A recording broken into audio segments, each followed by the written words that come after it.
오늘 말씀은 빌립보서 1장 11절 말씀입니다. 저희 함께 봉독하시도록 하시겠습니다.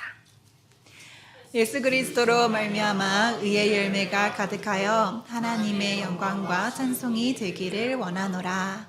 아멘. 전도사님께서 바울 서신이 말하는 신앙의 열매라는 제목으로 오늘 말씀 전해주시겠습니다. 잠시 기도하겠습니다. 하나님 감사합니다. 우리에게 참으로 좋은 날 주시고 또 이게 좋은 시간 주시고 아버지의 은혜의 전에 함께 만날 수 있게 해주심도 감사드립니다. 아버지, 오늘 우리가 주의 말씀을 나눈 은혜를 나눔에 있어서 오직 지혜와 계시 영이 함께하여 주시고 은혜의 풍성함만으로 채워질 수 있게 하여 주시옵소서. 함께하는 우리 젊은 친구들에게 아버지 부르심의 소망과 거룩한 사명이 함께하여 참으로 크고 놀라운 사랑의 역사가 이 공간에서 행해지고 이들이 미래에 하나님의 놀라운 역사가 있게 하여 주시옵소서. 감사하며 예수 그리스도의 이름으로 기도합나이다. 아멘. 오늘 제목이 바울 서신이 말하는 신앙의 열매로 제가 이제 얘기를 했는데, 우리가 두 번에 걸쳐서 그 무화과 나무를 가지고 무화과 열매를 가지고 은혜의 시간을 가져봤죠. 짧게 지나간 시간 한번 복습을 하고 오늘 나갈 바로 한번 되새겨 보도록 하십시다. 무화과는 성경에서 구약에서부터 신약 끝에 이르기까지 굉장히 많이 언급되어 있습니다. 많은 상징과 비유로서 행해지고 있는데, 구약에서는 무화과가 우리에게 풍성한 식량과 의복과 은혜로서 다양한 형태로 우리에게 비유되고 상징되었다고 했죠. 직접적으로 하나님께서 또 특별한 몇몇 선지자에게는 무화과의 비유를 직접 하시면서 내가 말하고자 하는 것이 무슨 뜻이다고 하는 것을 직접 설명하기도 했다고 그랬죠. 예레미야 선지자에게 좋은 무화과, 나쁜 무화과의 비유를 얘기하면서 이 말씀이 무엇을 뜻하는지를 하나님께서 직접 선지자에게 설명도 해주셨죠. 이제 신약으로 흘러가게 되면은 마태, 마가, 누가, 요한이 4복음서에 걸쳐서 예수님의 행적이 그대로 조목조목 기록되어 있으면서 동시에 무화과를 가지고 다시 제자들이 전하는 메시지들이 있다고 했습니다.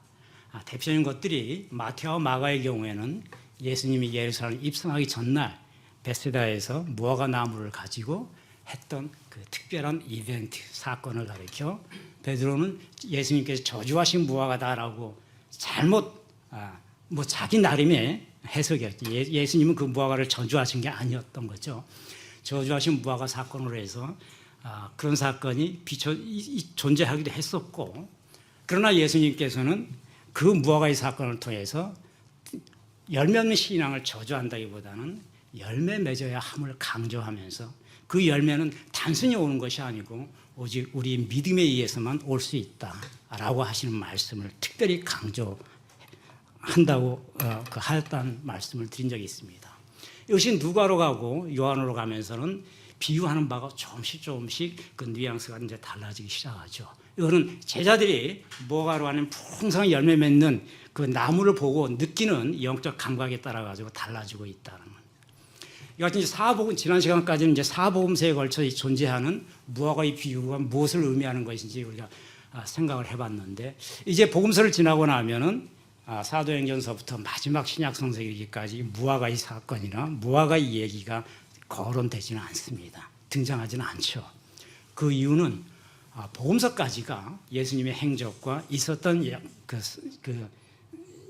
이야기를 기록한 거였고, 그 이후에 이제 바울 서신을 중심으로 해가지고 예수님 말씀의 의미가 무엇인지를 신학적 의미와 신앙적인 의미로 우리에게 알려주는, 바울이 해석해주고 알려주는 의미로 전달되고 있기 때문에 더 이상 무화과 사건이니 하는 것들이 이제 존재하지 않게 됩니다.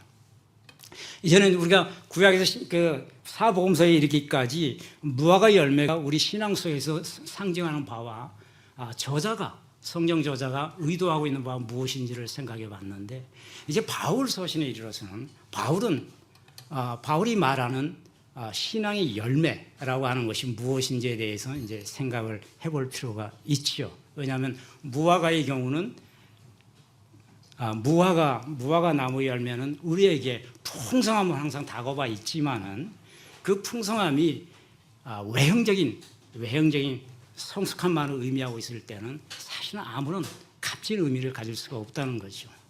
그래서 바울은 무화과 이 열매라고 하는 것은 우리 신앙 속에서 우리가 살아가는 신앙 속에서 어떻게 열매를 맺어야 하는 것이 좋은지 그리고 그 열매를 맺기 위해서는 어떠한 과정을 거치는지를 그의 서신을 통해 가지고 직접적으로 무화과를 비유를 통해 얘기하고 있지는 않지만은 그 열매 맺는 과정과 그 과정에서 존재하는 것들 그리고 어떤 것들이 바람직한 무화과의 열매처럼 바람직하게 형성된 신앙의 열매인지를 우리에게 이제 제시해 주고자 하는 것이죠.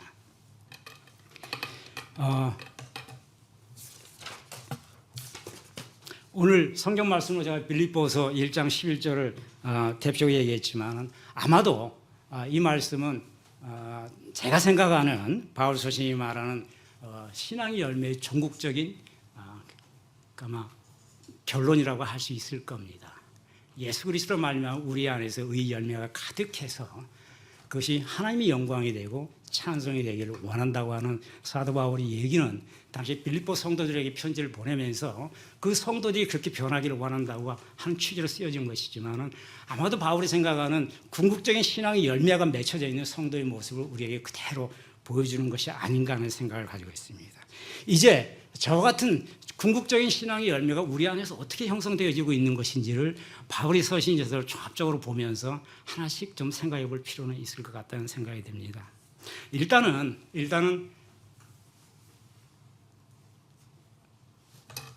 진정한 신앙의 열매로서 맺어지기 위해서 제일 먼저 떠오르는 것은 요단강에서 세례 요한이 외쳤다고 하는 사실부터 한번 생각해 볼 필요가 있습니다.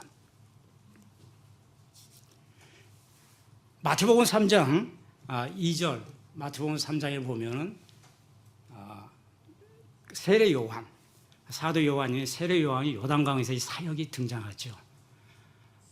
요한의 사적은 바로 3장 2절에 보면은 회개하라 천국이 가까이 왔다라고 얘기를 합니다. 그러면서 그 현장에 세례받으러 온 또 세례받는 걸 구경하러 온 바리새인들과 사두개인들에게 독사의 자식들아라고 직접적으로 신란하면서 누가 너희를 가리켜 임박한 진노를 피하라고 했느냐라고 얘기합니다. 그리고 세례 요한이 결론은 그들에게 그러므로 회개에 합당을 맺을 열매를 맺으라라고 얘기하면서 너희들이 속으로 우리가 아브라함의 자손인데 우리가 회개할 것이 뭐냐 이렇게 생각하지 말라고 얘기를 하죠. 저 앞에 있는 돌 가지고도 능히 아브라함의 자손을 만들 수가 있다. 너희들이 얘기하지 않아도 이런 얘기를 합니다. 세례 요한의 외침 여기서 생각하는 이유는 세례 요한이 말하고자 하는 요점이 무엇일까 이제 하는 겁니다. 요한이 말하고자 하는 요점은 하나님의 나라가 임박해 있으니까 어떻게 해야 된다? 회개하라는 것을 얘기하고 싶은 거죠. 요한은 우리가 신앙의 열매를 맺기 위해서는 여기서부터 시작하는 이유는 그냥 단순히 우리 삶 속에서 바울 사도가 얘기하는 성령의 열매가 그냥 맺혀지는 것은 아니라고 하는 것이죠. 먼저 어디에선가부터 시작하느냐면 우리 안에 있는 회개의 영서부터 불러내야 한다는 얘기를 이제 하고 있는 겁니다. 그래서 세례 요한이 그 당시에 요단강에서 외칠 때도 모든 사람들에게 했던 얘기는 딱 한 가지 얘기만 했던 거죠. 그냥 회개하라. 왜? 천국이 가까워졌다는 얘기를 하고 있습니다. 여기서 우리가 생각해 볼 거는 뭘 회개하라는 거지? 뭐를 일단 그 다음에 누구에게 하는 얘기지? 그 다음에 천국이 가까웠다는 것이 과연 무엇이냐? 왜냐하면 세례 요한이 얘기를 할 때는 요단강에 모여있는 물세례를 받고자 한 유대인들을 대상으로 한 얘기거든요.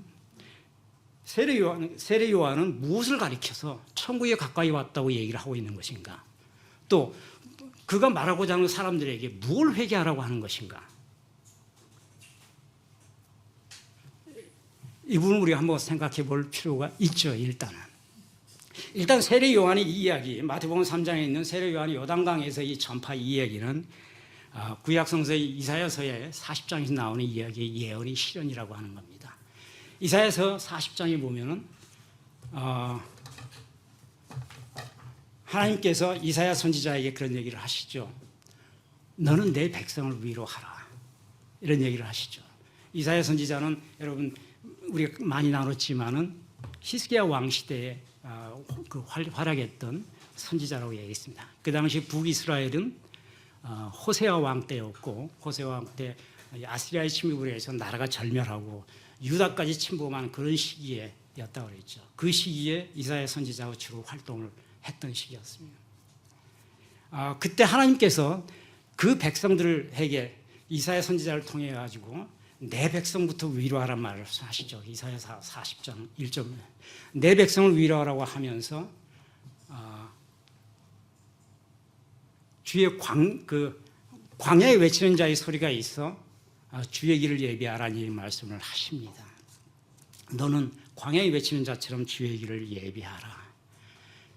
산지가 평지가 될 것이며 굽은 곳이 펴지고 평지 흙이 다 평탄하게 될 때 백성들이 여호와의 영광을 볼 것이다라고 하면서 그 전에 백성들이 여호와의 영광을 보기 전에 선지자에게 자신이 택한 선지자에게 주의 길을 예비하라라는 말씀을 먼저 하시죠. 그 이사야의 예언이 지금 세례 요한의 때에 이르러서 실현이 되어졌다고 하는 걸 우리 성경에 생각해 볼 필요가 있습니다. 세례 요한은 그 자신이 바로 그 메시아였던 건 아니죠. 세례 요한이 마태복음 3장에 있었던 그 세례 요한의 외침처럼 자기는 주의 길을 예비하러 온 자일 뿐이다라고 얘기하고 있죠. 그러면서 주님이 오신다, 천국에 가까이 왔다고 얘기를 하면서 제일 먼저 사람들에게 회개하라는 얘기를 하고 계시는 겁니다. 저 회개하라, 마태복음 3장 2절에 헬라 원전에 보면 메타 노에이테 엥기켄가르 바스레이아톤 우라논 이렇게 써져 있습니다. 메타 노에이테, 이 말은 뭐냐면은 메타와 노에오라고 하는 두 개의 단어의 합성어예요. 메타는 영어로 보면 after 또는 크로스 두 가지 뜻이 있는데 무엇을 건너다는 뜻이 있습니다. 노에오라는 말은 영어의 놈이라고 하는 단어로 변해졌죠. 영어의 놈, N-O-R-A라는 단어는 생각이라는 뜻입니다.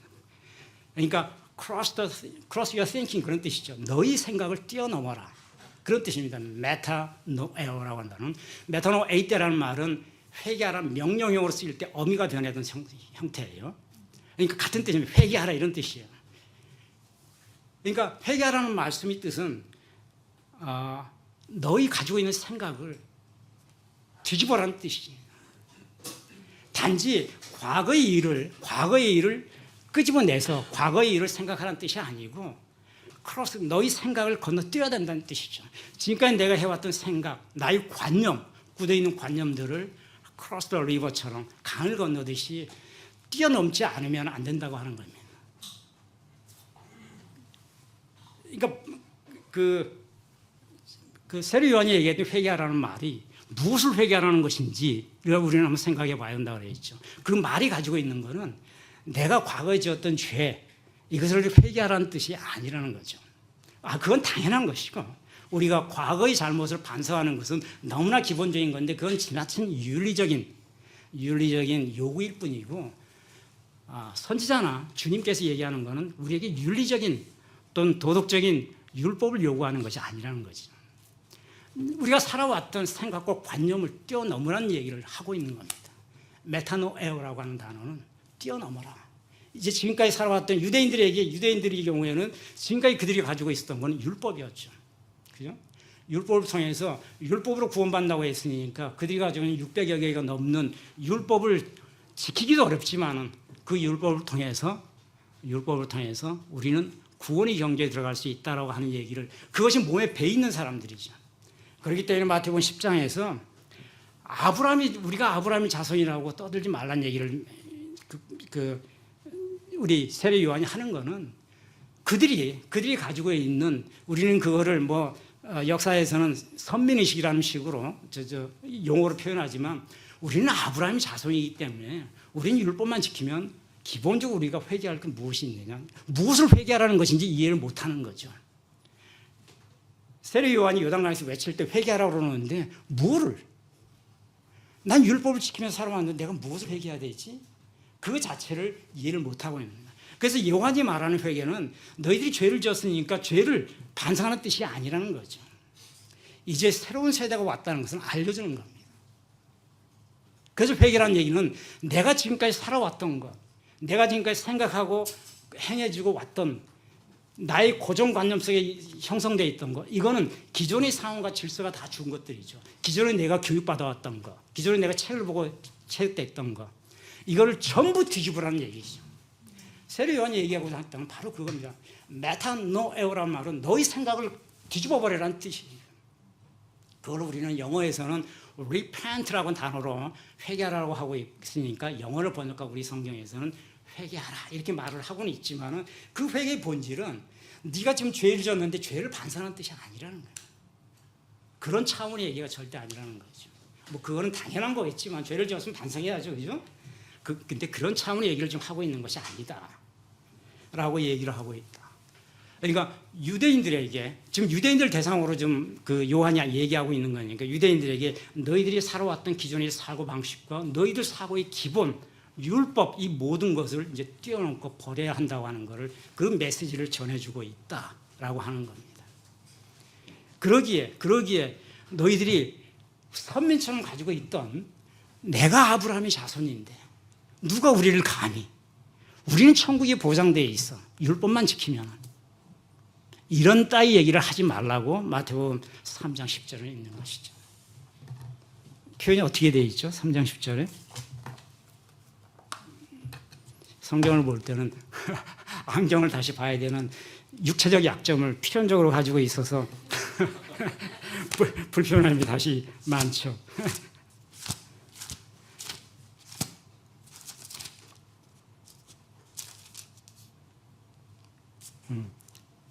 그렇게 돼 있죠. 마태복음 3장 9절에 속으로 아브라함이 우리 조상이라고 생각하지 말라. 내가 너에게 이르노니 하나님이 능히 이 돌들로도 아브라함의 자손이 되게 하실 수 있다. 이 말씀은 무슨 뜻인가요? 유대인들한테 지금 하고 있는 얘기잖아. 너희들이 아브라함이 우리 조상인데 내가 회개할 것이 무엇이 있겠어? 나에게 구원은 보장되어 있다. 왜? 아브라함이 우리 조상이니까. 이와 같은 특별한 선민의식과 이와 같은 권위, 이와 같은 오만을 버리라는 뜻이죠. 하나님께서는 이 돌 가지고도 아브라함의 후손을 만들 수 있는데 하물며 돌 조각 하나 가지고도 너희들이 말하는 그런 정도의 그 후손들을 만들 수 있다는 거죠. 그러니까 세례 요한이 얘기하는 회개라는 얘기는 그 얘기를 하고 있는 것이 아니라는 얘기죠.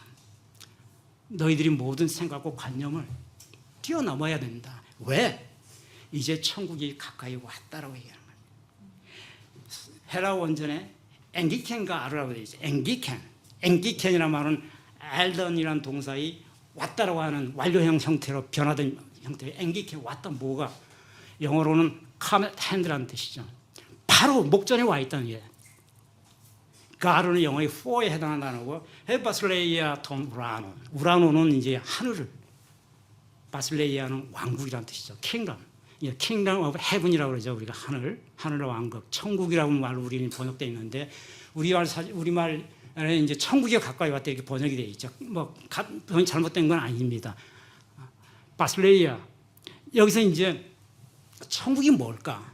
그네들에게 유대인들에게 지금 얘기를 하고 있는데 회개를 원하면서 유대인들에게 천국에 가까이 왔다고 얘기하고 있거든요. 자, 여러분이 유대인이라고 생각해 보세요. 그리고 지금 세례 요한이라고 하는 선지자가 요단강에서 물세례를 주고 있는데 물세례를 받는 또는 그것을 구경하고 있는 바리새인들과 사두개인들한테 천국에 가까이 왔다라고 지금 외치고 있다는 거예요. 그 천국이 무엇이냐는 거죠. 요한은 뭘 가지고 천국에 가까이 왔다고 얘기를 하고 있을까? 그리고 유대인들은 그걸 어떻게 받아들이고 있느냐고. 유대인들에게 있어서 천국은 지금 이 땅에 존재하는 것이 아니죠. 그죠? 유대인들에게 있어서는. 그들은 미래적 종말을 생각하고 있는 사람들이고 미래 언젠가 자기 나라에 자기들이 율법이 얘기했던 메시아가 올 것이라는 생각을 항상 가지고는 있어요. 근데 천국은 지금 이 땅에 존재하는 것이 아니라고 하는 것이죠. 근데 세례 요한은 천국에 가까이 왔다라고 선포를 하고 있습니다. 세례 요한이 이렇게 선포하는 것은 그래서 선지자가 선포하는 건데 천국이 바로 요 앞에 있지 않으면 그런 말을 할 수 있을까요? 그죠? 할 수가 없어요. 하나님 명령대로 하나님 말씀을 받아서 선포하는 사람이 자기가 받은 영적 감각이라는 게 있을 거라고. 천국이 와 있다. 세례 요한은 곧 세상에 망할 것이다 이런 얘기를 하고자 하는 게 아니에요. 세상에 망하는 우리 모두 육신이 이제 하늘로 갈 것이다 이런 얘기를 하고자 하는 것이 아니라는 거죠. 그래서 요한에게 있어서의 저 바슬레이라고 하는 말, 우라노는 하늘이니까 결국은 하늘의 왕국 바슬레이하고 무엇을 말하는 것이냐. 우리는 그걸 이제 천국이라는 용어로 번역을 했는데 그거는 영어에 Kingdom of Heaven 이렇게 번역이 돼 있으니까 그걸 그대로 번역하니까 우리는 천국이 되겠죠. 한자어로 하는. 이 천국이라고 하는 말은 죽어서 가는 천국을 요한을 얘기하고 있지 않다라고 하는 거예요. 바슬레이아는 그 원뜻 자체에는 그 당시에 쓰여지는 말은 그냥 왕국이에요. 왕국. 그러니까 왕이 권세를 가지고 통치하는 나라. 그러니까 이 땅에 있으면 땅이 왕국도 될 수 있을 거고, 근데 요한은 바슬레이아라는 말을 쓰면서 하늘의 왕국이라고 표현하고 있는 거죠. 하늘의 왕국은 유대인들이 기준으로 보면은 이 땅에 실현할 수 있는 것들이 아니죠. 그런데 세례 요한은 분명히 선포하고 있다는 거죠. 하늘의 왕국이 무엇일까? 또 하늘의 왕국이 그 천국이 최소한 세례 요한에게 가까이 와 있다고 하는 것을 영적으로 확증을 주지 않은 이상 그런 말을 선포할 수가 없죠. 그죠? 모든 그 유대인들이 다 보는 앞에서 세례를 주면서 또 세례를 받지 않은 그 바리새인들과 사두개인들한테 향해 가지고 회개하라고 말하면서 천국이 가까워졌다는 얘기를 하기 위해서는 최소한 문서로서는 아니지만 자신의 영적 감각과 자신이 그로서는 천국에 와 있다고 하는 것을 이미 느끼고 있으니까 선포할 수 있는 거죠. 선지자들은 문서로 선포하는 것이 아니고 철저하게 하나님의 말씀을 영으로 받아가지고 선포하는 거니까. 요한도 마찬가지예요. 세례 요한은 예수 그리스도를 보고 천국을 선포한 거죠. 예수 그리스도를 보고. 예수 이후에 이제 바로 주님께서 세례를 받으러 오잖아요. 그죠? 요한에게. 요한이 먼저 천국이 가까워 있음을 먼저 선포를 하는 사람들한테, 그리고 나서 바로 이제 주님께서 요한에게 세례를 받으러 오죠. 요한이 말하는 천국은, 천국이 가까워 왔다고 외치는 거는, 요한은 예수 그리스도께서, 주님께서 세례를 받으러 이제 세례를 할 때가 됐다고 하는 것을 알고 있는 겁니다.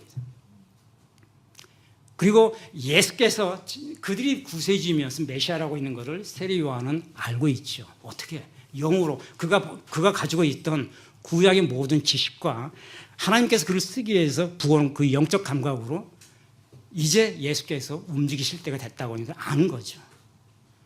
그러니까 요한이 천국에 가까이 왔다고 외치는 거는 우리가 죽어서 하늘에 간다는 얘기를 하는 것이 아니고, 이제 드디어 구속자 예수께서, 그 말씀은 안 했지만, 예수라는 얘기를 안 하고 있지만은 대중들에게 예수라는 얘기는 지금 할 때가 아닌 거고, 요한도 어쩌면 확신을 아직까지 못했을지 모르겠지만 이제 곧 구속자가 세례를 받아 놀라운 사역을 행할 것이다라는 것을 선포하고 있는 겁니다.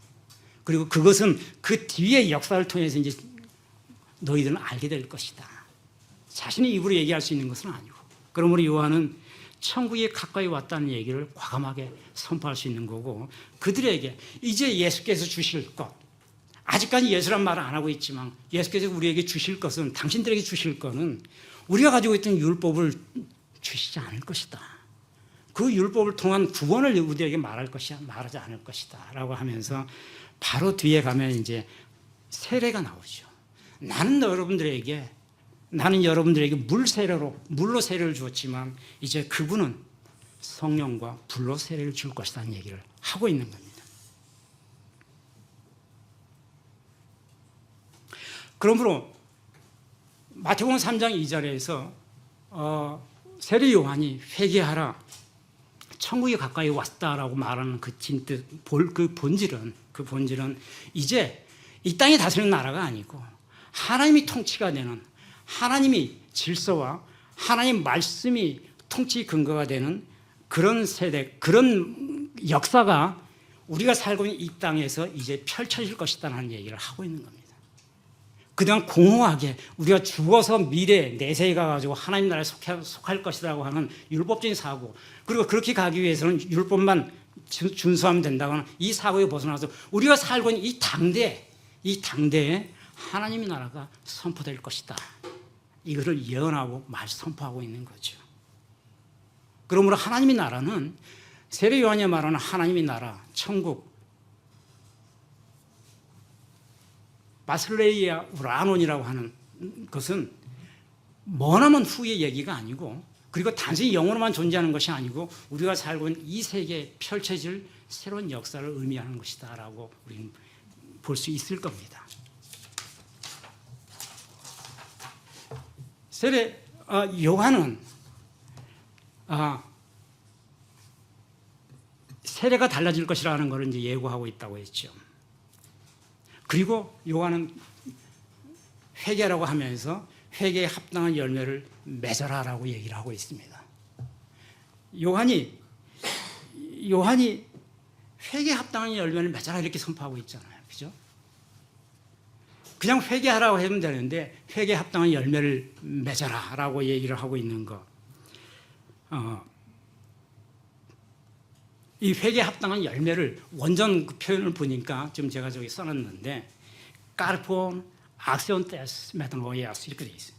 까르폰이라는 말은 이제 브랜치라는 뜻이고 열매, 나뭇가지 열매가 까르폰이고, 이 악세온이라는 말은 영어에 be worthy of 그래가지고 무엇에 합당한, 테스 메탄오이아스는 아까 말한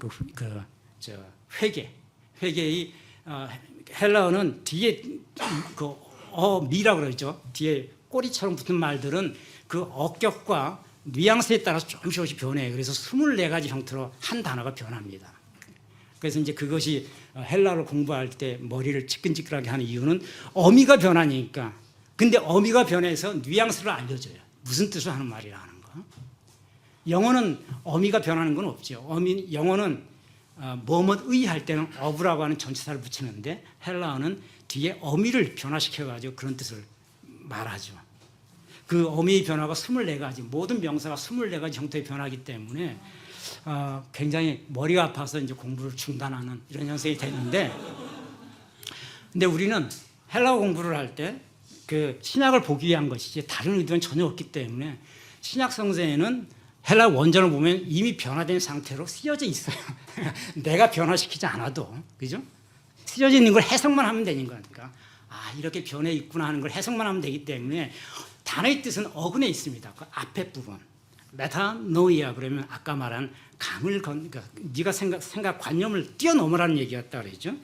아스라고 하는 말은 목적적으로 쓰였기 때문에 뒤에 아스라는 말이 붙는 건데, 떼스라는 말은 이제 그 전치사고, 그러니까 이 얘기는 뭐냐면 회개라고 하는 용어에 회개에 합당할 수 있게끔 보이에스아테 까르포, 이 말은 수고 이디오입니까? make it fruit, 영어로 하면 열매를 맺게 해라, 이건 수고예요. 보이에스아테 까르포, 열매를 맺게 해라. 운이란 말은 이제 원전 성경에 있어서 내가 집어넣은 건데 이건 그러므로 이런 뜻입니다. 그러므로 너희는 회개에 합당한 열매를 맺을 수 있도록 하라, 이런 이제 단어죠. 회개하라는 말을 하지 않고 이제 뒤에 이르러서는 회개에 합당한 열매로 표현이 바뀌어지고 있다는 거죠. 이 얘기는 회개는 여러분 우리가 과거의 죄를 반성한다고 하는 거는 바로 할 수 있어요. 그죠? 내가 이를테면 술 먹었다, 음주운전했다. 이거 그때는 술 취해가지고 몰랐는데 나중에 보니 벌금도 내야 되고 잘못된 거니까 다시는 음주운전하지 말아야지. 이거는 얼마든지 할 수 있는 거죠. 근데 열매를 맺지 않으면은 최소한 그 선지자가 얘기한 세례 요한이 얘기하는 회개는 단지 과거를 부정하는 것을 의미하는 것이 아니고 자기의 생각과 관념이 총체적으로 내 인격 안에서 변화되는 상태를 의미하는 것이기 때문에 기존에 내가 생각해왔던 질서와 관념들이 이제는 새로운 선지자에 의해서 바뀌기를 원하는 거거든요. 그래서 그것이 내 안에서 어떤 종류의 신앙의 형태로 열매를 맺지 못하면 회개할 수가 없다고 하는 걸 의미하는 거죠. 그래서 회개라고 하는 것도 우리 신앙 가운데 열매 맺지 않으면 회개가 나오질 않아요. 아까 말했듯이 단지 전비를 반성하는 것은 회개의 의미, 그 신앙에서 말하는 회개가 아니라는 거죠. 과거의 것을 반성하는 것은 누구나 할 수 있는 거고, 그거는 당연히 해야 되는 거고, 벌금을 안 내기 위해서 해야 되는 거지만은, 우리 구원은 벌금을 안 내기 위해서 주어지는 것이 아니고, 그리고 선지자들은 또 주님께서 말씀하신 세례요한 이야기를 회개하라고 하는 것은 그 차원에서 한 얘기가 아니기 때문에 회개할 수 있는 열매를 내 안에서 맺어야 된다는 얘기를 하는 거죠. 크게 얘기하면 우리 안에 신앙의 열매가 맺어져서 내가 진정으로 네 안에서 나오는 모든 쓴뿌리가 제거되지 않으면 안 되는 상태를 얘기하는 거예요. 그랬을 때 비로소 새로운 시대를 볼 수 있다고 하는 얘기를 하는 거죠. 세례 요한은 도끼자루가 바로 있다고 얘기하죠. 그죠? 나무 밑에, 무화과 나무 밑에 도끼자루가 있다고 얘기를 합니다. 도끼자루, 엑시스라고 하는 도끼자루는 뿌리를 뽑기 위해서 쓰는 것이죠. 마치 우리가 지난 시간에 얘기했던 무화과의 사건을 가지고 제자들이 당시만 해도 하나님이 경고로만 무화과의 사건, 열매 맺지 못하는 신앙에 대해서 우리에게 주는 경고로만 받아들였던 것처럼 엑시스 도끼자루를 가지고 네가 열매를 맺지 못하면 찍어버릴 것이다 라고 하는 의미로 우리는 해석을 하는데, 물론 그렇죠. 도끼자루가 준비되어 있다. 놀라운 얘기죠, 그죠? 그러면서 회개에 합당한 열매를 맺어라라고 세례 요한은 가르치고 있죠. 누구에게? 당시 세례 요한이 이 말을 하는 것은 일단 유대인들에게 하는 얘기입니다. 그 당시 요단강에서. 그리고 성경은 이 유대인들을 주로 바리새인과 사두개인이라고 표시를 하고 있죠. 요한복음 마태 3장 7절에 보면 요한이 많은 바리새인들과 사두개인들이 세례 베푸는 대로 오는 것을 보고 이와 같이 외쳤다. 그들에게 독사의 자식들이라고 외치고 있다. 굉장히 놀라운 표현을 하고 있죠. 독사의 자식. 영어 성경에 보니까 brood of viper라고 얘기해요. viper라고 하는 귀신, 사탄, 아주 더러운 그런 거를 얘기하죠. 바리새인들한테 독사의 자식들아라고 직접 얘기를 하고 있습니다. 그러면서 너희들에게 임박한 진노를 어떻게 피할 수 있다고 생각하느냐라고 하면서 아브라함이 내 조상인데 감히 나를 이따위 얘기하지 말라는 식으로 세례 요한이 얘기하는 겁니다.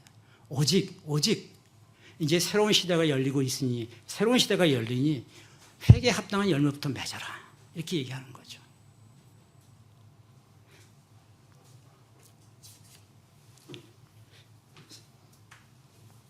세례 요한은 물 세례와 성령 세례를 얘기하고 있는 거죠. 자기는 그 바리새인들에게 향해서 나는 지금까지 당신들에게 물로, 요단강에 물을 담가서 물로 세례를 주고 있지만 이제 다가오는 주인 되시는 분은 우리에게 성령과 불러서 주실 것이다, 이렇게 얘기하면 마태복음 3장 11절에 있죠. 자기는 이 밥티조, 이거 3장 11절에 있는 세례는 밥티조라고 그러는데, 밥티조는 그 영어의 베프티즘이라고 그러죠. 침례교를 베프티스트 처치라고 그러잖아요. 그죠? 베프티즘이 세례, 침례의 뜻이고 헬라의 밥티조에서 나온 말인데, 자기는 밥티조 앤 휘다티는 이제 그 물이에요, 물. 나는 물로 너희들에게 좀 세례를 주고 있다. 근데 다가오실 그분은 밥티조 앤 브니우마티 하기오 가이비리. 브니우마티 하기오는, 하기오로 말은 거룩한 것이죠. holy, 거룩한이라는 형용사하고, 브리우마티는 여러분 많이 했듯이 성령을 얘기하는 것이죠. 그 성령과 삐리라는 말은 fire, 영어에 있고 fire, 불이란 말이 삐리라고 하는 헬라어에서 나온 단어예요. 그래서 자기는 지금 여러분들에게 휘다티라고 하는 이 물, 먹고 있는 물로 너희들은 머리를 담궈서 세례를 주고는 있지만 이제 다가오실 분은 성령과 불러 주실 것이다. 이 말씀은 자기가 지금 선지자로서 세례 주는 역할을 하고는 있죠. 그죠? 분명히 세례 요한도 하나님의 선지자로서 주의 길을 곱게 하는, 평탄하게 하는 작업을 지금 하고 있는 상태입니다. 그래서 자기가 할 수 있는 거는 여러분의 죄를 씻어주는 것 정도밖에 못한다는 얘기를 하는 겁니다. 그거는 물로도 씻을 수 있으니까. 내가 주는 물 세례는 우리들이 지은 죄, 율법적인 죄를 씻을 수는 있다. 씻을 수는 있다. 그런데 율법적인 죄를 씻었다고 우리가 구원에 이르는가? 절대 아니라는 거죠. 세례 요한은 암시하고 있는 겁니다. 너희들이 죄를 이 요단강 물에 담궈서 씻을 수는 있지만은 이것으로 우리가 바라던 하나님 나라에 들어갈 수 있는 것은 아니다라는 얘기를 좀 하고 있는 거죠. 그래서 우리가 바라는 하나님 나라에 들어갈 수 있도록 해주는 그 사람이 이제 오실 것이라는 얘기를 하는 거예요. 그 사람이 여러분들에게, 요한이 유대인들 하면 여러분들에게 그 사람은 물로 세례를 줄 것이 아니고 성령과 불로 줄 것이다. 이런 얘기를 합니다. 이 성령 세례는 여러분이 다 아시는데 이 불 세례는 조금 좀 생경하다고나 할까? 좀 어색한 면이 있죠. 저도 신앙생활을 많이 오래는 했지만 이 불세례를, 제가 불세례 주는 곳에 가서 예배도 보고 상당히 긴 시간 같이 뭐라고나 할까? 받아보기도 하고 그랬었어요. 뭐 한두 번이나. 그리고 그 불세례 주는 장면, 불세례 주는 거 여러 가지 보기도 하고 같이 예배하고 뭐 몇 년에 걸쳐서 그래 본 적도 있는데, 불세례는 상당히 좀 생경하긴 해요. 우리가 신앙인으로서 성령 세례는 우리가 다 아는 부분이니까. 불세례는 이제 스가랴서 보면은, 스가랴서 2장 25절 보면은 하나님께서 스가랴에게 예언을 하시는데 그런 말씀 하시죠. 예루살렘은 성곽이 없는 성읍이 될 것이다. 새 예루살렘에는, 하나님 말씀하신 예루살렘은 지금 기존에 파멸된 예루살렘을 얘기하는 것이 아니고 새 예루살렘인데 성곽이 없는 성읍이 될 것이다. 그리고 성곽은 불로 지어진 성곽이 형성될 것이고 그 불 가운데서 내가 영광을 받으리라. 이런 말씀을 해요. 스가랴 2장 25절. 여기서 이제 불세례의 말이 나온 거죠. 앞으로 예루살렘은 불로 지어진 성곽, 눈에 보이는 성곽으로 지어지는 성읍이 아니고 불에 둘러싸인 성읍이 될 것이고 그 가운데서 나의 영광이 있을 것이다 라고 해서 그래서 이거에 터잡아서 이제 불세례를 주기도 합니다. 근데 어쨌든 불세례에 대해서는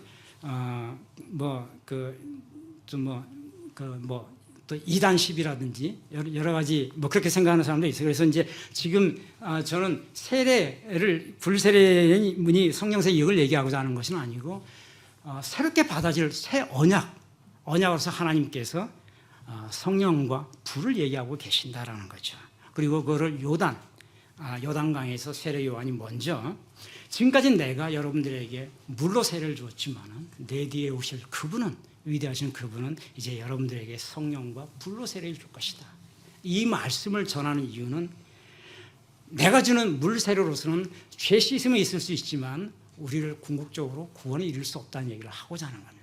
다시 말해서 성령 세례를 받지 않은 이상은, 내 안에 성령으로 채워지지 않은 이상은, 성령의 열매가 꽉 차서 열매 맺는 신앙이 되지 않는 이상 우리는 구원에 이를 수 없다고 하는 얘기하는 거죠. 단지 물로 씻었다고, 한 번 반성했다고, 한 번 회개했다고, 한 번 전비를 뉘우쳤다고 해서 구원에 이르는 것이 아니다. 성령 세례를 받아야 된다. 성령 세례라고 하는 형식적인 것을 받아야 된다는 얘기를 하고자 하는 것이 아니고, 마음속에서 이제 우리 마음속에 다가오실 그분이 주는 성령으로 채워져 그 성령의 열매가 가득 피워져 있을 때 비로소 믿음이 활짝 놀라운 열매를 맺을 수 있을 것이다 하는 것을 지금 예언을 하고 있는 겁니다. 그래서 세례 요한은 제일 먼저 우리에게 회개에 합당한 열매를 맺도록 하기 위해서 회개를 외치면서, 그 회개는 우리가 살아왔던, 당시 유대인들이겠지만 어쨌든 우리도 같이 반추해 볼 수 있죠. 살아왔던 모든 언어와 태도와 관계와 가치관, 이 모든 것들을 완전히 뒤집어야 된다라고 하는 말을 회개하라 하는 말로 하고 있다. 총체적으로 우리 삶이 바뀌어야 함을 우리는 알 수 있을 겁니다. 이제 그 신앙이 열매 맺는 신앙이 열매라고 하는 것을 이제 얘기함에 있어서 맨 먼저 이제 회개의 열매를 맺어야 된다는 얘기를 마태복음 우리 세례 요한이 얘기를 가지고 했습니다. 이제 두 번째로 그러면 우리가 삶이 변화를 입어야 되는데 성령으로 변화를 입은 삶을 얘기하는 건데 삶의 변화를 위해서 하나님께서 무엇을 주셨는가 하는 거죠, 우리에게. 이제 그 얘기를 우리가 생각해 봐야 되는 거죠. 이게 점점 더 바울 신학으로 이제 들어가는 겁니다. 바울의 신학은 여러 가지 뭐 복잡하고 어렵고 많은 얘기가 있지만 바울이 쓴 13개의 서신서를 종합해서 봤을 때 많은 사람들이 바울은 믿음으로 구원에 이른다라는 얘기를 우리에게 하고 있다고 얘기를 하죠. 그것이 바울 신학의 총체라고 얘기를 합니다. 물론 맞는 말이죠. 그런데 어떻게 믿음으로 구원에 이룰 수 있느냐 하는 것은 이제 또 다른 문제죠. 결론은 우리가 쉽게 얘기할 수 있죠. 마지막 결론은 아까 제가 빌립보서 1장 11절로 얘기를 제시했죠. 우리가 건너고 넘고 넘어서 마지막에 이르렀을 때 의의 열매가 우리 안에 충만하게 되어서 우리가 하나님의 영광과 찬송이 되기를 원한다고 하는 그 바울의 얘기가 결국은 그가 지금까지 말한 수없이 많이 얘기했던 서신서를 통해서 얘기했던 말이 총체적인 결론으로 받아들인다라고 해서 제가 제시했지만 그 과정을 이제 우리는 가봐야 되는 거죠. 그죠? 바울 서신서를 통해 가지고 하나씩 짚어갈 필요가 있습니다. 제일 먼저 회개에서부터 우리는 시작한다고 했는데 그럼 회개를 하고 난 다음에는 하나님께서 우리에게 무엇을 주시는가 하는 문제부터 보는 거죠. 뒷장을 한 장 더 넘겨갔으면 좋을 텐데 이제 하나님께서 우리에게 선물을 주신다고 하는 겁니다. 에베소서 2장 8절에 10절까지 여기 2번까지 제가 여러분에게 신앙의 열매라는 제목으로 여러분에게 얘기해야 될 제목이 대충 8개 정도의 제목이 앞으로 돼 있어요. 그런데 이거를 이 시간에 다 할 수가 없어서 제가 한 2번 내지 3번을 나누어 가지고 하겠다라고 이제 아까 우리 여러분들 누가 질문했었죠. 오늘 단지 끝나나 그래서 그렇게 한꺼번에 다 끝낼 수 있는 내용은 아닌 것 같아 가지고 쭉 준비를 하면서 초안을 만들어 놓고 보니까 양이 이렇게 성경 말씀만 한 20페이지 정도 되더라고요.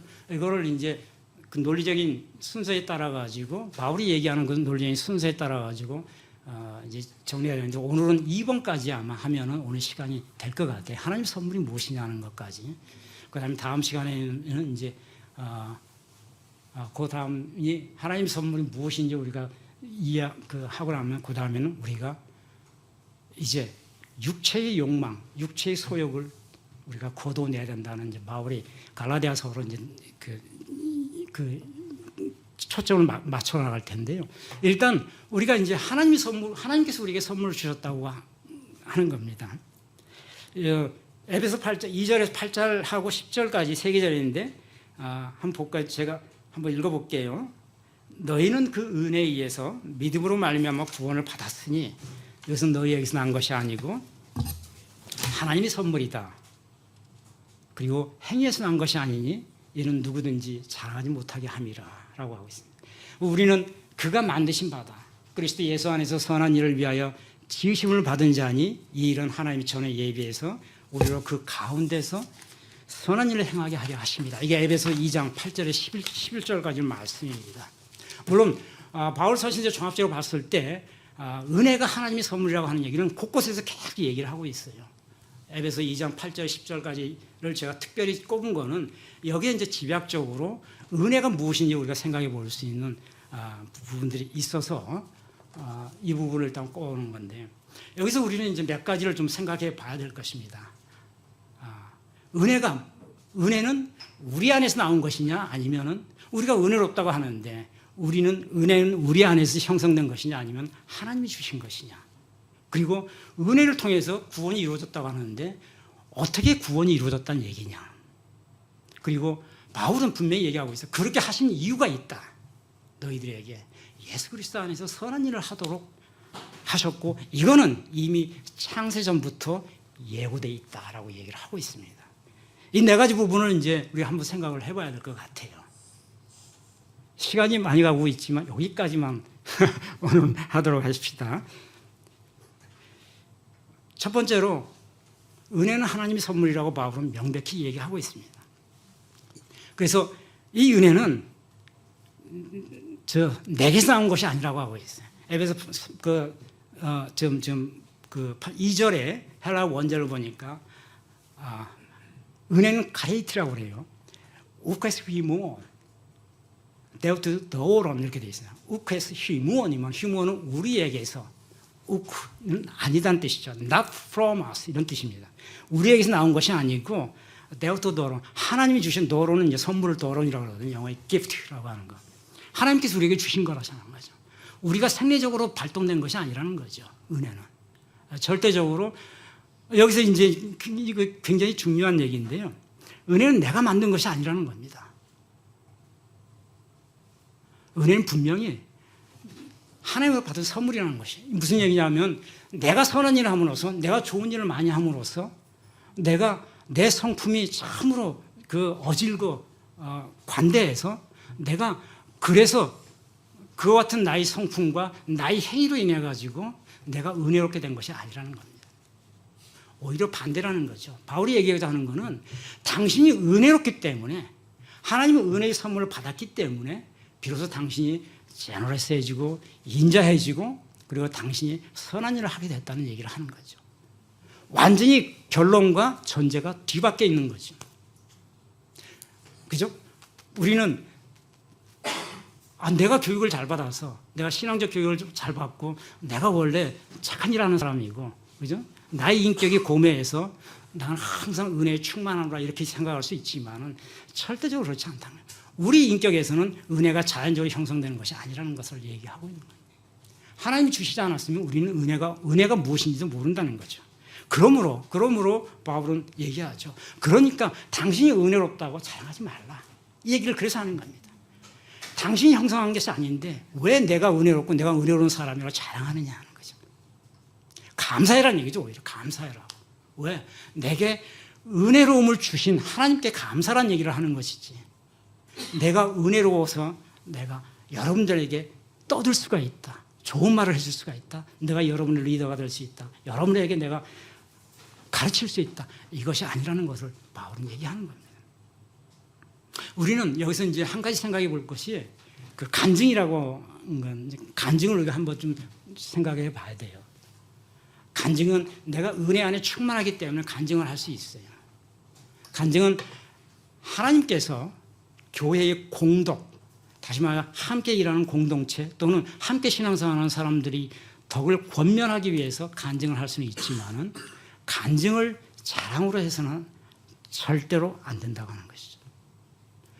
그런데 의외로 신앙생활하다 보면 그런 모습을 많이 보게 돼요. 뭐 많지는 않지만은 간증이 직업이 되면 안 되는 거죠. 그죠?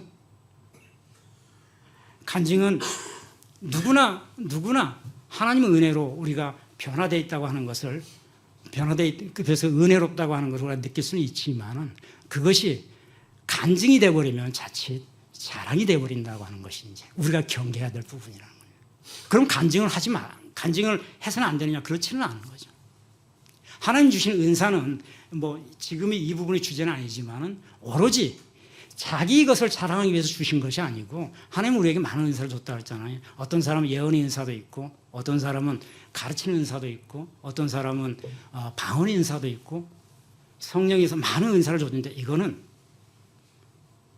교회의 공덕을 세우기 위함이라 함께하는 공동체 하나님의 영광을 구하기 위함 영광을 선언하기 위함이라는 것이지 우리가 가지고 있는 인격적인 그 어떤 것을 자랑하고자 하는 것이 아니라는 거죠. 그러니까 여러분들이 젊기 때문에 아직은 어떨지 모르겠지만 신앙생활 하다 보면 저도 20살 무렵에 대학 들어가면서 이제 예수님을 비로소 영접하기 시작해서 지금까지 40년이 넘는 시간 동안 뭐 여러 가지 형태의 신앙생활을 하고 있지만은 간증이라고 하는 것도 해본 적도 있고 무수히 많은 간증을 사실 들었죠. 무수히 많은 간증들을 듣기도 하고 그래요. 유튜브로 이제 요즘은 이제 직접 회당에 나가가지고 뭐 간증을 들을 일은 별로 많지는 않지만 유튜브에 유명한 사람들이 간증을 가끔씩 듣기도 하고 하는데 간증을 우리가 그 좋은 의미로서 우리 신앙생활을 다시 한번 재점검하고 저 사람은 어떻게 하나님 앞에 저렇게 쓰임 받았게 됐을까 하는 것을 그 어떤 우리에게 우리 권면과 우리로 하여금 도전과 이런 걸 일으킨다는 의미에서는 긍정적인 요소가 많은데 그것이 행하는 사람의 입장에서는 굉장히 조심하고 억제해야 될 부분이라는 거죠. 간증하지 말라는 취지가 아니고 간증은 필연적으로 사탄이 틈을 노리기 때문에 무엇이냐? 우리 안에서 은혜를 자랑하게 되는 요소가 발동한다는 겁니다. 그것이 두렵다는 거죠. 그것이 두려워서 함부로 간증을 해서는 하지 못하는 거죠. 그래서 그다음에 바울은 은혜는 통해서 우리는 이미 구원이 이루어졌다는 얘기를 하고 있습니다. 자, 저 헬라어 그 원전 보니까 이렇게 돼 있죠. 카리티아스테 세서스메노이 디아피스테오스 이렇게 돼 있습니다. 표현 그대로 하면 카리티가 은혜죠. 에스테 세서스메노이 이건 이제 중요한 단어. 세서스메노이는 세서스란 말의 영어의 save 그 구원하다 구하다는 뜻이에요. 그 메노이라는 단어는 아까 말한 어미 변하는 거예요. 동사도 24가지로 변한다고 그랬어요. 한 단어, 세소스란 단어 뒤에 24가지 형태로 변해가지고 우리도 그렇잖아요. 이럴 때 여기 이제 구원이 이루어졌다, 구원했다, 내가 했다고 할 때 구원하라, 뭐 많은 형태로 변화되죠. 쓰는 용법. 그래서 헬라어도 뒤에 어미가 다양한 형태로 변화되면서 그 뉘앙스를 전달해 주는 겁니다. 이 세소스메노의 이 말은 구원이 되었다 이런 뜻이에요. 그래서 말 뜻은 디아페스테오, 비스테오 이건 through faith라는 뜻입니다. 영어로. 비스테오가 이제 믿음이죠. 카리티 은혜가 직역하면 이렇게 돼. 은혜가 구원이 되었습니다. 믿음을 통해서 직역하면 이렇게 돼요. 그래서 이거를 우리 성경에서는 이제 이렇게 멋있게 이 은혜가 믿음으로 말미암아 구원이 되었나니 이렇게 이제 아주 멋있는 표현을 쓰고 있는데 직역하니까 은혜가 구원이 되었습니다. 믿음을 통해서 이런 말이 되는 거죠. 분명히 여기서 가장 중요한 말은 세소스메노이라는 구원이 되었다는 뜻이에요. 다양한 형태 구원이 될 것이다. 다양한 형태로 쓸 수 있지만은 바울은 구원이 이미 여러분 안에서 이루어졌다라고 하는 메노이라는 단어를 분명히 쓰고 있다. 여러분이 구원됐다. 그런데 뒤에 단서가 있죠. 디아피스테오 믿음을 통해서 오직 믿음이라는 걸 통해서 은혜가 구원이 되었다는 얘기입니다. 우리가 하나님으로부터 선물을 받았는데 은혜라고 하는 선물을 지금 받았어요. 근데 그 선물을 받음으로 인해 가지고 바울은 우리가 예수 그리스도에 대한 믿음만 있다고 한다면 주어진 그 은혜로 인해서 우리는 이미 구원을 받았습니다. 이 말을 하고 있는 겁니다. 바울 신학에서 굉장히 중요한 부분이 이겁니다. 구원은 이미 이루어져 있다. 구원은 미래에 오는 것이 아니다는 얘기를 하는 거죠. 사람들이 따라가지고는 믿음으로 인해서 예수 그리스도에 대한 믿음으로 인해서 구원이 올 것입니다. 이렇게 생각을 대부분의 크리스찬들은 합니다. 왜냐하면 지금 살아있는 나의 모습이 우리 모습이 내가 아무리 신앙적으로 좋은 신앙을 가지고 있다 할지라도 내가 구원이 된 것인지 여부를 우리는 잘 확신을 못해요. 그죠? 여러분들 그 어디 가서 목사님한테 가끔 질문 받죠. 저도 이제 옛날에 질문을 청중석에 있을 때 질문을 받아보면 당신은 구원을 받았다고 생각합니까? 물으면 뭐라고 대답하죠? 뜨끔하잖아요. 자신이 없는 거죠. 내가 정말 지금 이 상태가 구원을 받은 상태인가? 아닌가? 목사님은 어떤 의도로 묻는 건지 모르겠지만 대답하는 입장에서는 자신이 없는 거예요. 우리 모두가 다. 바울은 그렇지 않다고 하는 걸 분명히 선언을 해주고 있어요. 근데 단서가 하나 있는 거죠. 디아피스테오라고 했어요. 믿음을 통해서만. 이 믿음은 바울이 얘기하는 이 믿음은 당연히 예수 그리스도를 얘기하는 거죠. 예수 그리스도를 통한 믿음으로 통해서 하나님이 내게 분명히 은혜를 선물로 주셨는데 그 은혜가 로 인해서 나는 구원이 되었다고 하는 걸 확신하라는 얘기입니다. 그러니까 어느 목사님이 여러분들한테 이제 만약 회당에서 그 설교하실 때 여러분 젊은 사람들한테 많은 질문하잖아요. 구원 받았다고 생각하십니까? 물으면은 여러분들 신학적으로는 이제 의미 있게 대답할 수가 있어요. 최소한. 물론 우리 신앙이 내가 신학적으로 생각하는 것만큼 과연 그렇게 성숙했냐는 일단은 변론으로 치고 바울 선생의 얘기에 의하면 나는 예수 그리스도에 대한 믿음으로 통해 가지고 하나님으로부터 은혜를 받았 이상은 나는 구원이 되어 있습니다. 구원이 되어 있습니다는 거죠. 구원이 올 것이다라는 것이 아니에요. 구원이 되어 있다는 것이죠. 그럼 뭐가 지금 내 모습은 별론데 여러분이나 저나 그렇잖아요. 내가 과연 이게 구원받았는가? 항상 우리는 그런 의문이 있을 수 있어요. 내 모습은 별거 아닌 것 같고 맨날 사무실이든 학교든 우리가 생각할 수 있는 우리가 살아온 인생들이 있으니까 이런 게 무슨 구원이야. 할 수 있죠. 우리가 가지고 있는 선입관 때문에 그런 거죠. 구원은 거대한 것. 마치 하나님 나라에서 하나님 보좌의 우편에 예수님이 계시니까 나는 좌편에 앉아가지고 천사들이 호령을 받으면서 내가 그런 상태로 있는 것. 그것을 구원이라고 생각하는 그 놀라운 착각이 있기 때문에 지금 나의 모습은 그 놀라운 영적인 상상 속에 비춰보면 아무것도 아니잖아요. 그죠? 여전히 나는 먹고 살 것을 걱정해 가면서 힘들어서 일을 해야 되고 일을 하다 보면 스트레스를 받고 그죠? 여러분도 공부하다 보면 스트레스를 받고 신앙생활 매일 한다고 하지만 얼마나 많은 부침이 우리 인생에 있습니까? 그죠? 신앙도 마찬가지예요. 업앤다운이 있어서 뜨거울 때도 있는가 하면 차갑게 식어 있을 때도 있는 거죠. 그러니 이게 무슨 내가 구원이 된 건가 하는 생각을 가질 수 있는 거죠. 그거는 우리 믿음의 확신이 없기 때문에 비어진 현상입니다. 딱 하나는 구원이 안 이루어진 것이 아니고 내 믿음에 아직은 확신이 없기 때문에 내 안에서 일어나는 갈등이라는 거죠. 바울 선생은 분명히 얘기를 했어요. 여러분 마음에 갈등이 없다면 이미 여러분은 예수 그리스도를 믿는 것으로 인해 가지고 이미 구원이 되어 있습니다. 그러면 나중에 우리가 죽어서 가는 그건 뭐냐? 그거는 그 다음 차원의 얘기예요. 부활을 얘기하고 예수님이 재림이 있고 뭐 나중에 이 세상 가다 보면 종말이 있을 수 있고 그 얘기는 일단 구원 우리 삶이 율법으로부터 완전히 해방되고 완전히 예수의 사람으로 구원이 된 이후의 일입니다. 그 과정에서는 성화의 정도에 따라서 내가 위치해야 될 자리가 달라질 수 있죠. 만일에 예수님처럼 성화될 수 있다면 예수님 자리에 우편 정도에 앉을 수 있는 사람이 있을 수도 있겠죠. 그죠? 그러나 그런 거대한 욕심을 낼 필요는 없어요. 하늘나라는 다 똑같은 거기 때문에. 그죠? 구원이 돼 있다는 내가 이미 구원받았다고 하는 확신만 있으면 다음에 주어지는 거는 예수님께서 명령하신 자리에 그냥 가는 거죠. 우리가 마찬가지로 살면서 내가 무엇을 하고자 해도 할 수 없는 일이 너무 많은 것처럼. 그죠? 근데 어느 순간에 가보면 내가 어느 자리에 가 있기도 하고 어떤 일을 하고 있기도 하고. 저는 제가 과거에 내가 신학을 공부한다는 생각을 단 1분도 해본 적이 없어요.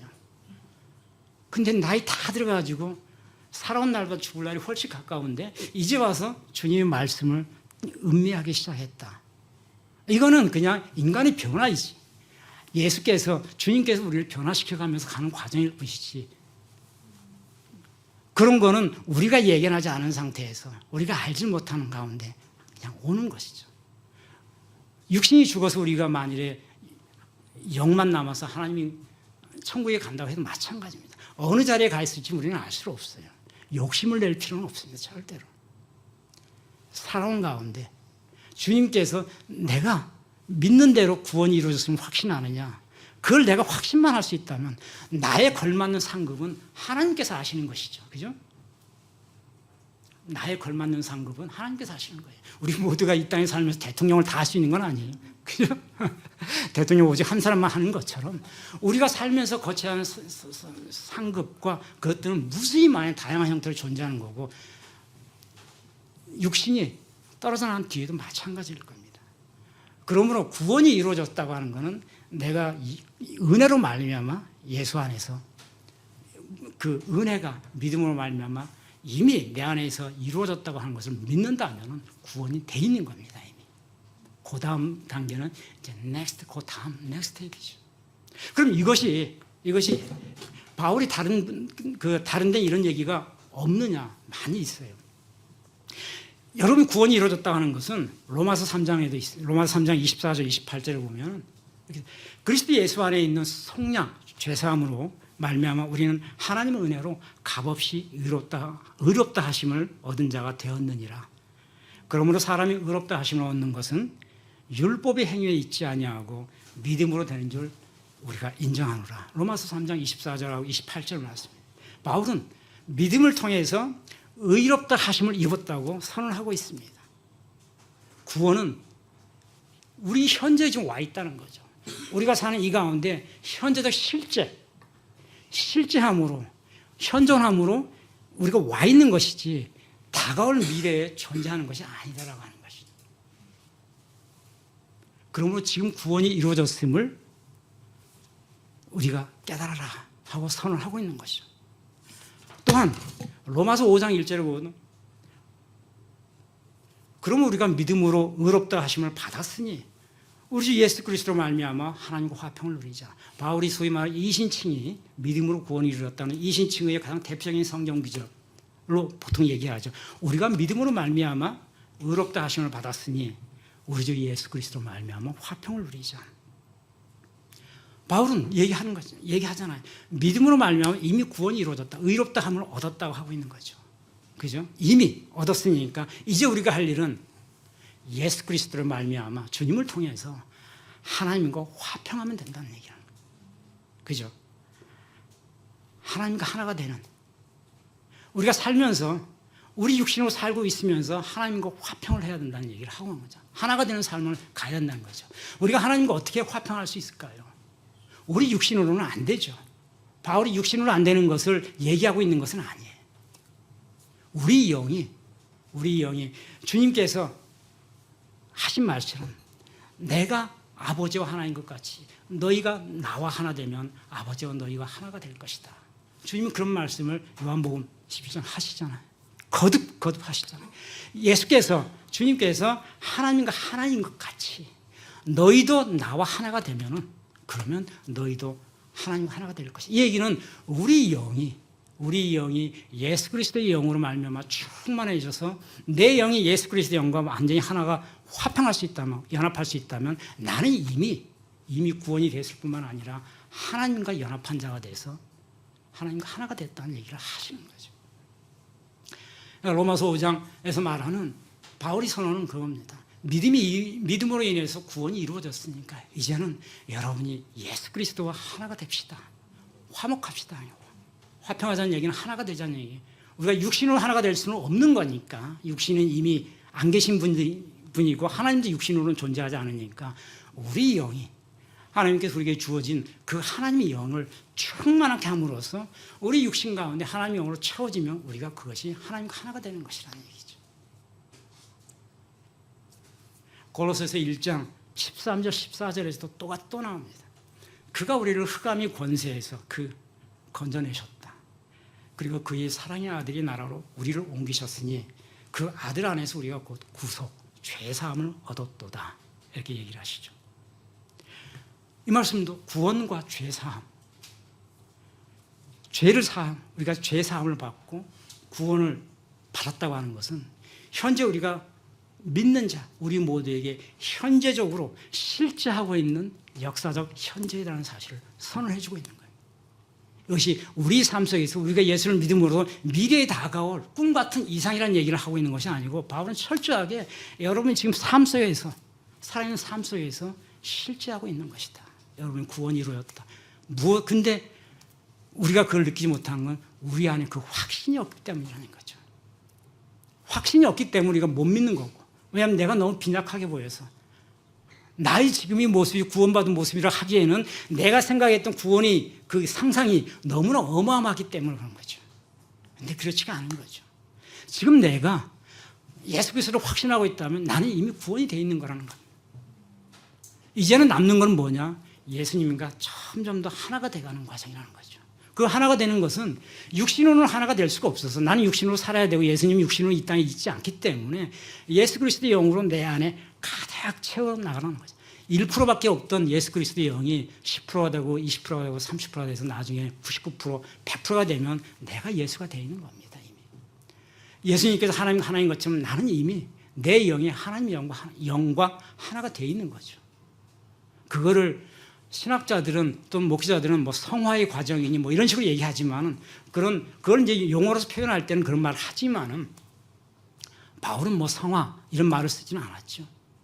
그대로 구원이 이루어졌으니 믿음의 확신을 가지고 하나님과 화평하라, 예수 그리스도 화평하라 이 말씀을 하고 계시는 거예요.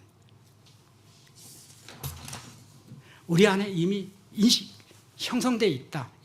그 구원이 이루어져 있다고 하는 것을 우리가 믿어야 한다는 얘기입니다. 갈라디아서 2장 16절에 보면 사람이 의롭게 되는 것은 율법의 행위로 말미암음이 아니다. 오직 예수 그리스도를 믿음으로 말미암는 자 아니니. 갈라디아서 2장 16절. 우리가 지금 로마서 얘기도 했고 골로새에서도 봤고 에베소에서도 봤고 갈라디아서 봤고 바울은 자기 서신에 걸쳐서 계속 같은 얘기를 하고 있는 거죠. 그죠? 왜냐하면 뭐 수신자가 또 다르기도 하고 갈라디아 교인, 빌립보 교인, 뭐 에베소 교인 수신자가 다르기 때문에 그 당시 통신 시설이 없는 상태에 지금은 문자 메시지 하나 딱 보내면 그냥 전 세계 사람 다 볼 수 있지만 당신은 바울이 서신을 봐야만 아는 거니까. 그러니까 많은 교회들에게 계속 써서 보내야 되는 거죠. 갈라디아 교인들에게는 이렇게 써서 보내는 거죠. 사람이 의롭게 되는 것이 율법의 행위로 말미암이 아니다. 그러니까 당시 갈라디아 교인들은 소위 유대인 크리스찬들이라고 하는 사람이 와가지고 너희들이 복음을 잘못 배웠다고 하면서 바울이라는 사람한테 배운 복음이 잘못됐다고 하면서 그죠? 바울이 1차 선교 여행 때 갈라디아 교회를 세웠잖아요. 그것이 잘못됐다고 하면서 엉뚱한 얘기를 하면 할례를 받아라. 오직 율법에 의해서 너희들이 예수를 믿는데 그것까지는 좋다. 그런데 구원은 할례와 율법에 의해서 이루어지는 것이다. 그것도 믿어라라고 계속 얘기했던 거죠. 그러니까 바울이 갈라디아서를 쓴 거예요. 갈라디아 교회인데 잘못 보면 내가 전하지 않은 복음은 복음이 아니다. 거짓 복음을 믿지 말라고 쓰면서 사람이 의롭게 되는 것은 결코 율법의 행위로 말미암은 것이 아니다라는 얘기를 하고 있는 거죠. 예수 그리스도를 믿음으로 말미암는 줄 알아라 라고 얘기를 하고 있는 겁니다. 그래서 바울 선생의 가르침의 핵심은 바로 그런 거죠. 구원이라고 하는 것이 미래에 우리에게 약속되어 있는 것이 아니다라고 하는 것을 우리가 깨달아야 된다는 겁니다.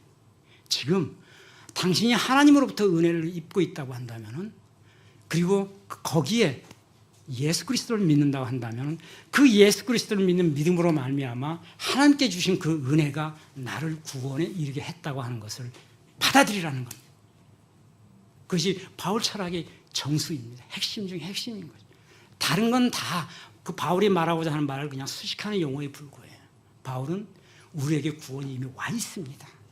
그건 오직 은혜에 의해서 믿음에 의해서 와 있는 것이고 여러분이 선한 일을 아무리 한다고 할지라도 아무리 돈이 많아서 기부를 많이 한다고 할지라도 그리고 율법을 지키고 할례를 받는다 해서 그것으로 구원이 이루어지는 것이 아니다. 이 얘기를 하고 있는 것이죠. 결국 그러면 바울 선생의 얘기는 우리 안에서 구원이 열면은 우리 삶이 예수 그리스도의 영, 그분의 영으로 믿음으로 말미암아 은혜 토대에 의해서 우리 삶의 구원이 열매를 맺는 것이기 때문에 우리는 그럼 어떤 열매를 맺기 위해서 나가야 될 것이냐 이 얘기를 이제 다음 스텝에서 할 수밖에 없는 것이죠.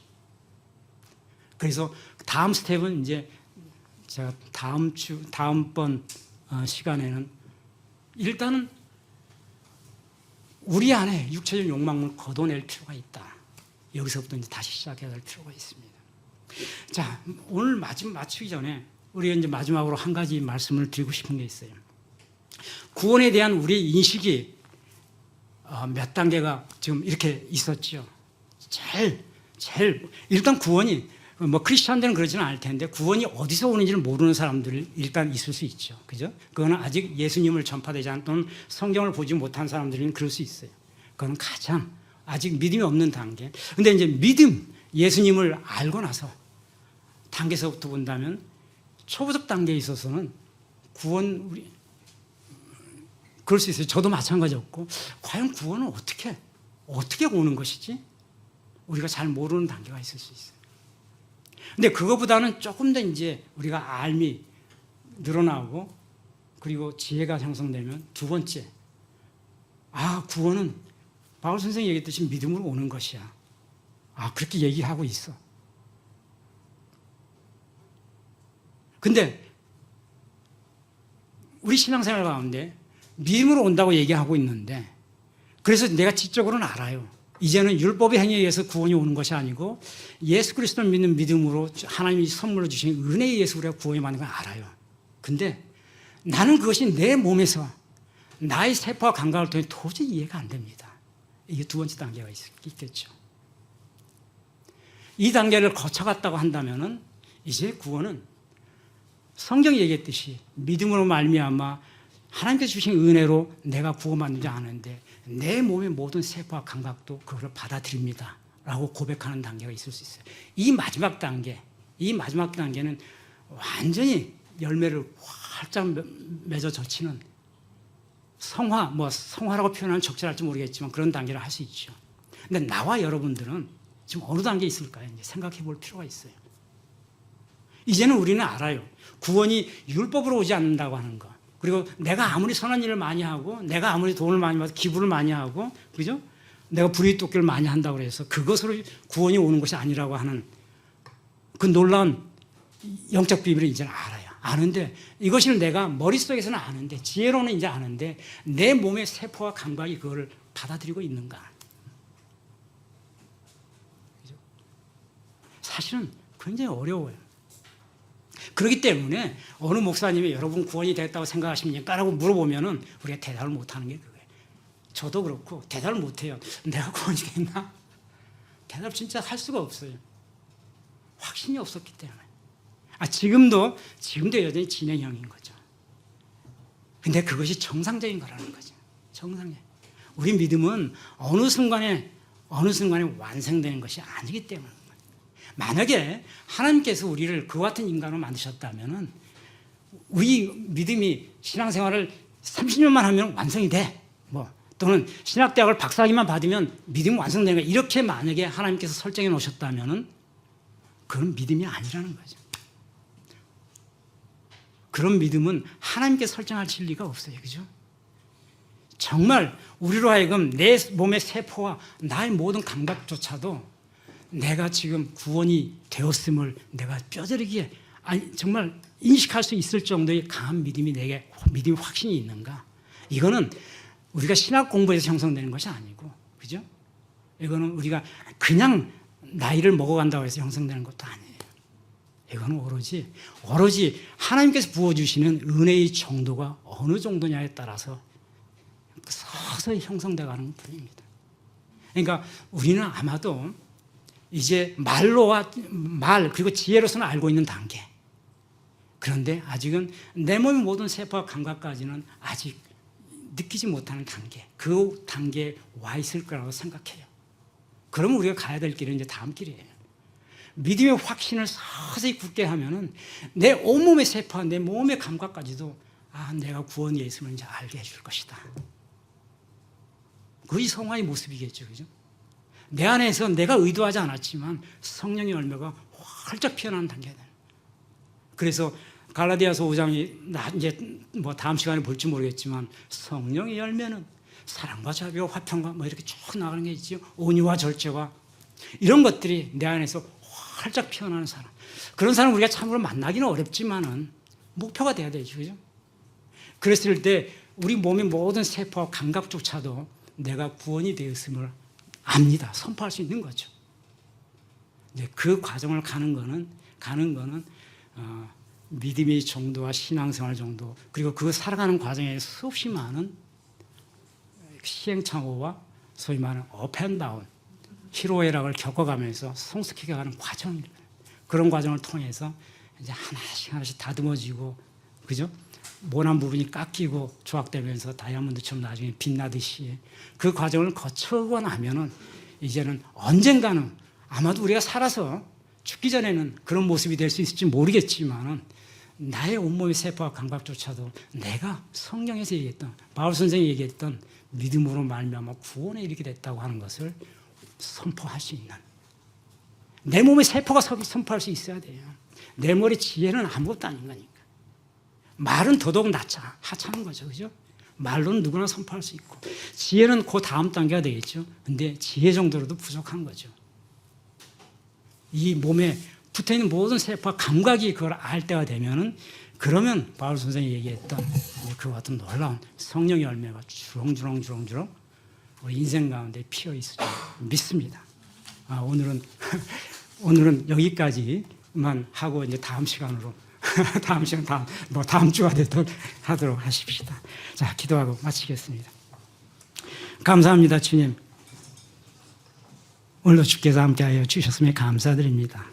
우리 안에 계신 하나님께서 우리에게 지혜와 계시 영을 주시고 온전히 은혜로 함께하셔서 우리 공간을 참으로 은혜롭게 하시고 기쁨으로 채워주셨음에 감사드립니다.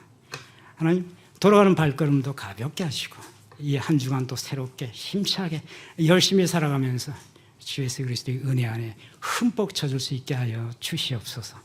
감사하며 예수 그리스도 이름으로 기도하옵나이다. 아멘.